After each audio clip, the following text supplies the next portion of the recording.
Imagine waking up tomorrow and every secret on earth was gone. Not some secrets.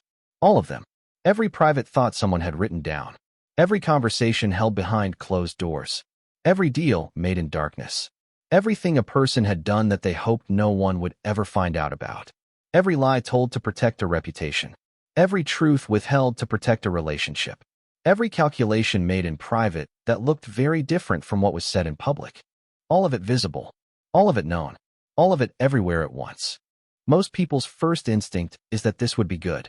That the world would be cleaner. That the powerful would finally be held accountable. That the lies that prop up broken systems would collapse and something more honest would take their place. And some of that is probably true. But the full picture is far more complicated and far more unsettling than the instinct suggests. Start with what would actually be exposed.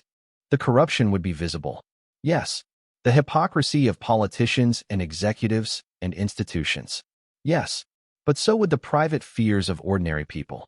The shameful thoughts that almost every human being has had at some point and has never acted on and has never told anyone because they know those thoughts do not represent who they actually are.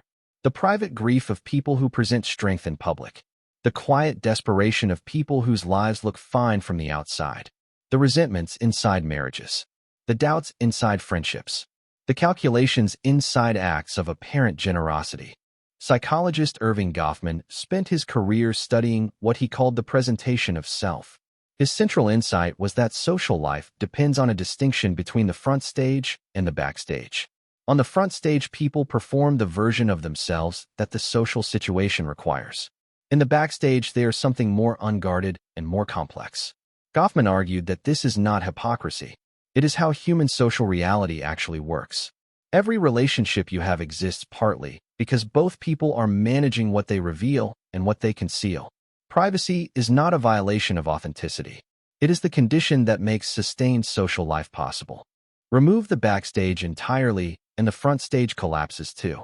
Now think about what happens at the level of institutions.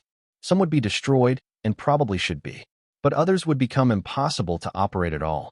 Diplomacy depends on the ability to say one thing publicly and negotiate something different privately. Not because diplomats are liars, but because the gap between public position and private negotiation is where compromises are actually made. Every peace agreement ever reached required parties to make concessions they could not publicly admit to at the time. Remove that space, and the negotiations cannot happen. The only positions that survive are the ones that can be stated publicly without embarrassment, which are almost never the positions that lead to resolution. Intelligence services operate entirely on secrecy. Whistleblowers depend on the ability to communicate privately with journalists. Journalists depend on the ability to protect sources. Medical records are private because the alternative is that people stop seeking treatment. Therapists work under confidentiality because without it, people cannot be honest even with themselves.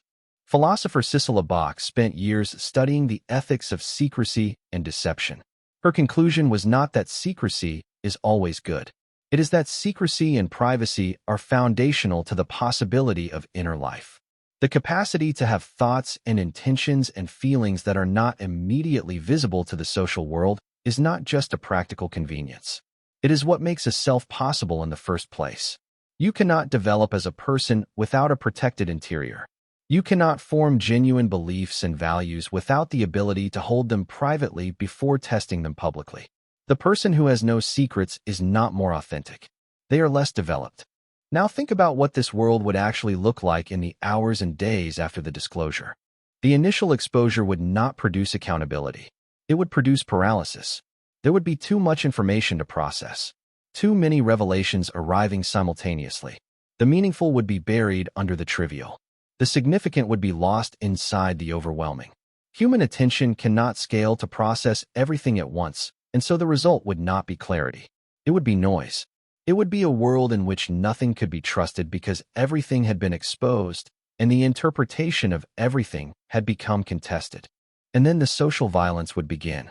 Every person who had ever been kind to someone they privately disliked would have that kindness suddenly reframed as dishonesty. Every person who had ever said one thing and thought another in the way that every human being does constantly would be branded a hypocrite. The ordinary complexity of human inner life.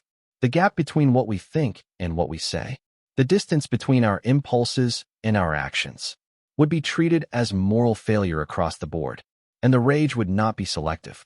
It would be universal because everyone would have something to answer for, including you. Psychologist Mark Leary, whose work on social acceptance we have discussed before, has shown that the fear of being known too fully is one of the deepest and most consistent sources of human anxiety.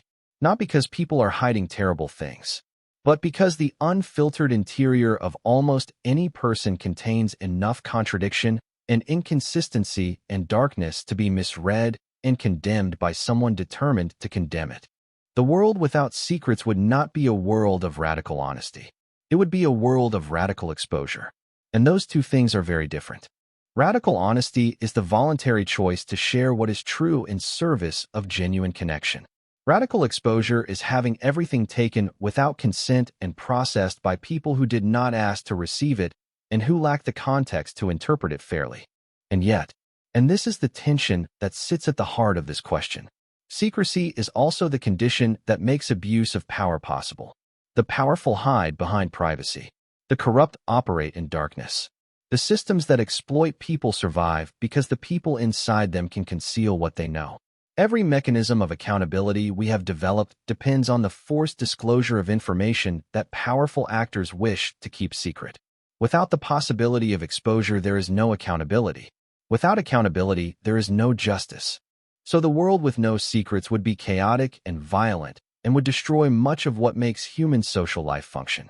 And the world with secrets as it currently is allows the powerful to use privacy as a shield against the accountability that everyone else has to face. The real question is not what would happen if every secret became public. The real question is why we have never managed to build a world where the powerful lose their secrets and the vulnerable keep theirs. That is the problem we have been failing to solve for as long as civilization has existed. And knowing it does not make it easier.